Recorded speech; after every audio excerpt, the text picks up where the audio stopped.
as the rain and snow come down from heaven, and do not return to it without watering the earth, making it bud and flourish so that it yields seed for the sower and bread for the eater. So it is with the words that go out from my mouth. They will not return to me empty, but will accomplish what I desire and achieve the purposes for which I sent them. Amen. The Old Testament lessons from the book of Genesis, it might be vaguely familiar to you, and I might even give you a cue every now and again. Maybe you can join in and help me, because I'm probably going to stumble over some of this from Genesis. In the beginning, God created the heavens and the earth. Now the earth was formless and void, and darkness was over the surface of the deep. The Spirit of God was moving across the waters. And God said, "Let there be light." And there was light. And God saw that the light was good. He separated the light from the darkness. The light he called day, and the darkness he called night. And there was evening, and there was morning, the first day. You'll get the hang of this. Then God said, "Let there be a vault to separate water from water." So God created a vault and separated the water above the vault from the water below the vault. And it was so. God called the vault sky. And there was evening, and there was morning, the second day. And God said, "Let the waters under the sky be gathered together in one place, and let dry ground appear." And it was so. The dry ground he called land, and the gathered waters he called seas. And God saw that it was good. Then God said, "Let the land produce vegetation, seed-bearing plants, and trees bearing fruit with seed in it, each according to their various kinds." And it was so. The land produced vegetation, plants bearing seed according to their kinds, and trees bearing fruit with seed in it according to their kind. And God saw that it was good. And there was evening, and there was morning, the third day. And God said, "Let there be lights in the vault of the sky to separate the day from the light from the darkness, and let them serve as signs to mark the sacred times, days, and years, and let them give light on the earth." And it was so. God set great lights in the sky. He made the two great lights, the greater light to govern the day and the lesser light to govern the night. He also made the stars. He set them in the vault of the sky to give light on the earth, to govern the day and the night, and to separate light from darkness. And God saw that it was good. And there was evening, and there was morning, the fourth day.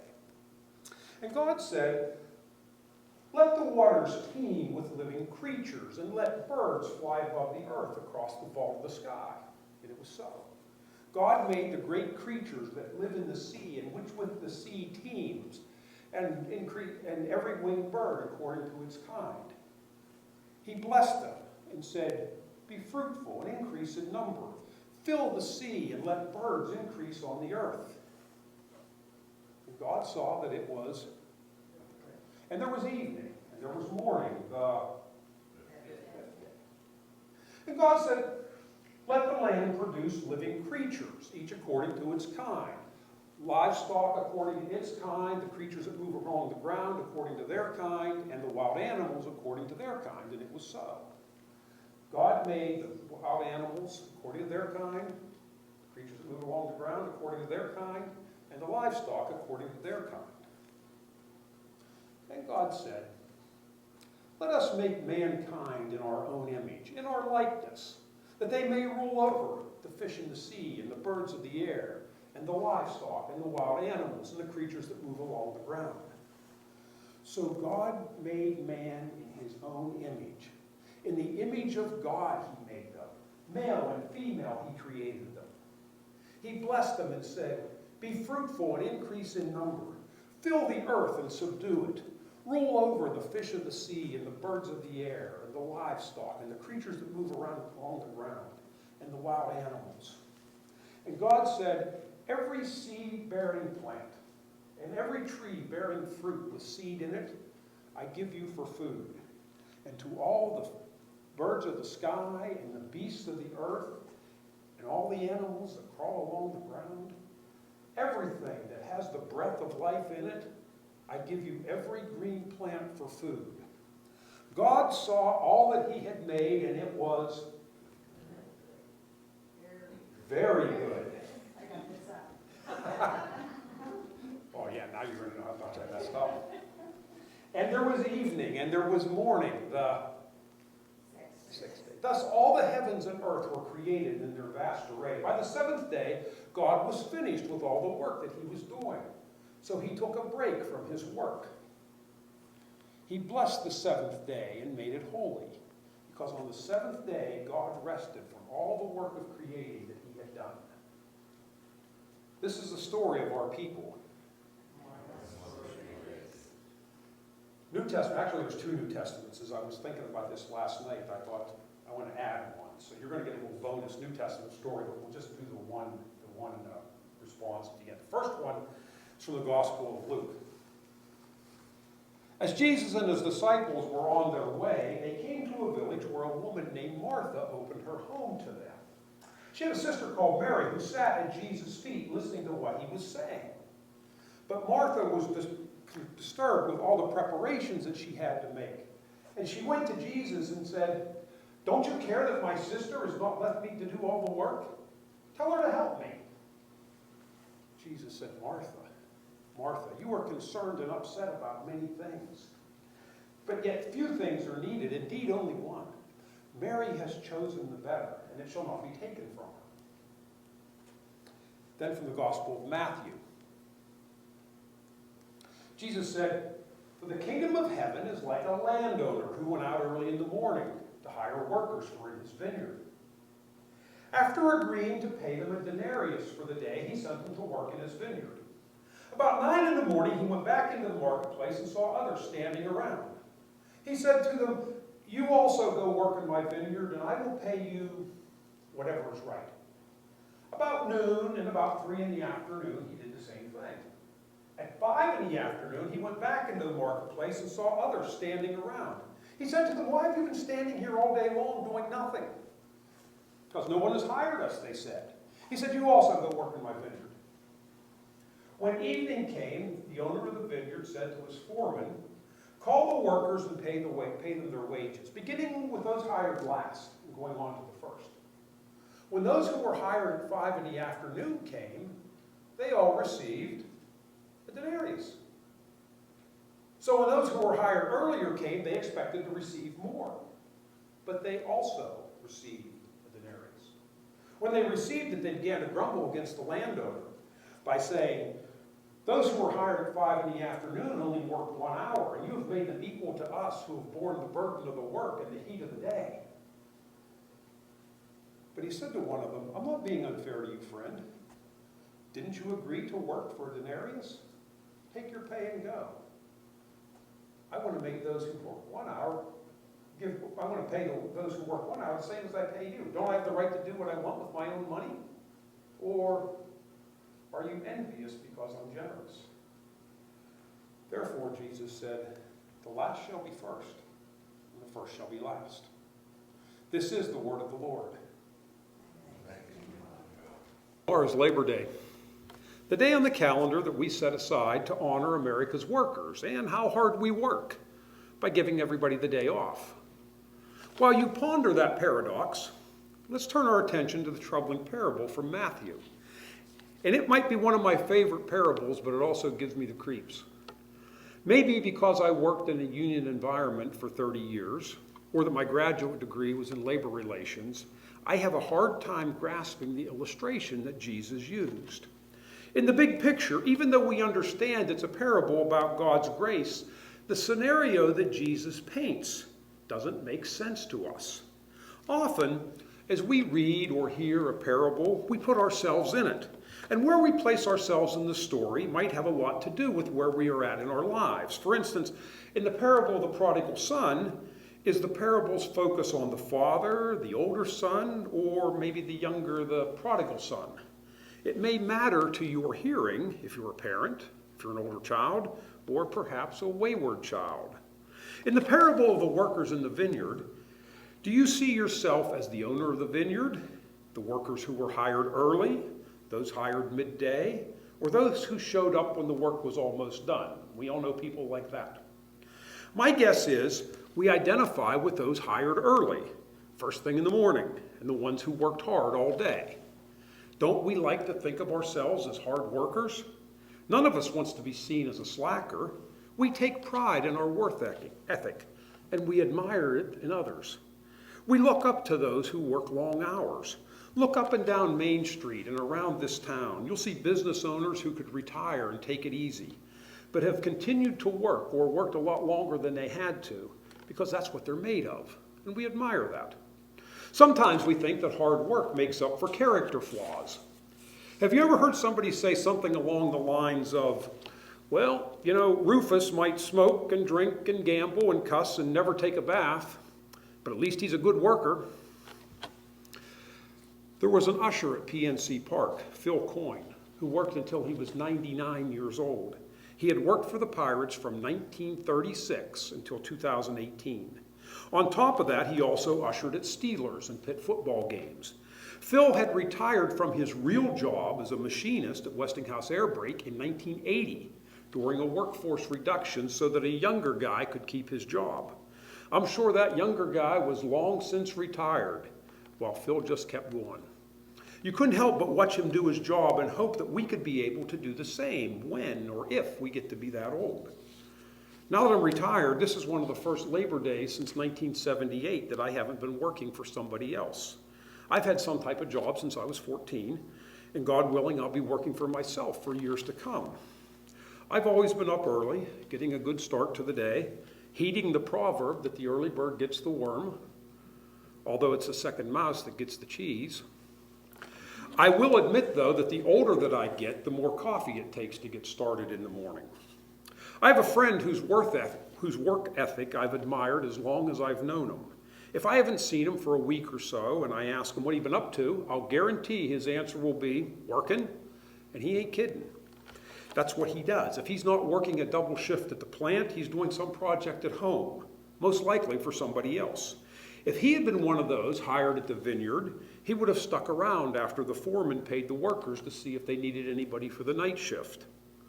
Surely, I'd have been among those waiting for the vineyard owner to show up first thing in the morning. So if that's where we see ourselves in this parable, how are those who labored all day seen by the landowner? While I'm sure he appreciates their efforts, he also accuses them of not being grateful for the day's work, for wanting to get paid more than what they agreed to, and for being jealous. In the parable, we are told that the landowner goes out 5 different times to find workers, at 6 in the morning, 9, noon, 3 and 5 in the afternoon. The marketplace was the first century equivalent of the union hall, where laborers gathered hoping to be hired. The text doesn't say that the owner hired everyone standing there first thing in the morning, but we can guess that since he kept going back, that he was hiring as many as he could, which would make sense if he was trying to get his crop in before the rainy season set in and his grapes would be ruined. So where were the later hires when he went out at 6 in the morning? Were they sleeping in? Were they tired from a night of partying? Maybe caring for a sick family member? It doesn't say. We're left to guess. What we don't have to guess about is the reaction of those who worked all day in the heat when they saw that those who were hired last received the same pay that they had bargained for. What type of boss treats his workers like that? They got a denarius for an hour's work. Well, then I'm owed 6 or 9 or 12 denarii. Otherwise, it's not fair. And who will show up for work at 6 o'clock tomorrow morning? When Jesus ends the parable by saying, the last shall be first, and the first shall be last, he's not kidding. To add insult to the perceived injury, the foreman pays those who were hired last first, which means that those who had worked all day in the heat had to wait in the pay line longer than anyone. There can only be one reason for this, so that those waiting in line would be sure to find out how much the latecomers got paid. And once they knew, the grumbling surely began. Sometimes a worker's pay is somewhat secretive to avoid jealousy and petty comparatives. Every year when my boss called me into his office for my annual review and to let me know what my raise would be, he would ask me to keep it quiet. To which I always responded, "Don't worry, I'm as embarrassed about it as you are." But let's remember that Jesus prefaced this parable by saying, "The kingdom of heaven is like." This is not about how you treat your workers. It's about God's grace. And one definition of grace is that it's a gift that we don't deserve. We like grace. We like to sing about it, how amazing it is. But then we try to figure out how we can earn it. And who are we to tell God how to be fair? He made the earth, and everything that's in it is his. It's his ball, it's his bat, it's his ballpark. He makes the rules. We expect to be paid what we are worth. If I work this many hours at this rate, then I'll make this much. If I sell this many units at this commission, then I'm owed this much. We keep track. Many of the guys who worked in my department kept a little book in their lunchbox detailing all their hours for the week and how much overtime they had been asked for. And they also knew how much everybody else had worked. You know, if we could be saved by keeping books, we didn't need Jesus. We could have been saved by Moses. We can agree that work and labor are gifts from God. Whether we work with our hands and our backs, with our minds, with children, with sick people, we are using the gifts and the talents that God has blessed us with. And in the process, we can earn a living, provide for our families, and maybe provide employment for others and contribute to society. But it can be easy to forget that there is more to life than work. Granted, some jobs by their nature are 24/7, like dairy farming. I had a friend who grew up on a dairy farm tell me that his parents were so tied to the farm that other than being in the hospital, they had never spent a night away from the farm. But even though we might say that work is never done, we must also remember that rest and relaxation, taking a break from our labors, are also gifts from God. If we think that we have to work 7 days a week just to keep up, or to make that extra buck, or to keep from falling too far behind, remember that God took a break from all the work that he had been doing. God rested after the work of creation, and he has blessed us with a day off also. The commandment about the Sabbath does not start, "Thou shalt not," but rather, remember the Sabbath and keep it holy. God gifted a people who had been enslaved and never had a day off to rest. The concept of a Sabbath isn't a curse, it's a blessing. About a year after I started at the Homer City Power Plant, I was upgraded temporarily to a job that offered lots of overtime. I couldn't wait until I got asked to work an extra shift. The first time I was offered a 7 to 3 shift on a Sunday, I jumped at the chance. That was double time. But to this day, I can remember exactly where I was that it hit me that, hey, shouldn't you be in church? You'll have lots of opportunities to work overtime, more than you'll want. Over my career, I rotated shifts for years. The plant, like a farm, operates continuously. And I worked a lot of Sunday day shifts as part of the regular rotation. But I never again worked an optional shift that caused me to miss worship. I was reminded at home that we are not machines. Make sure you take your Sabbath, even if it's on a Wednesday. We have to take stock of what's important. Do we get so caught up in the busyness of life that we miss the important things?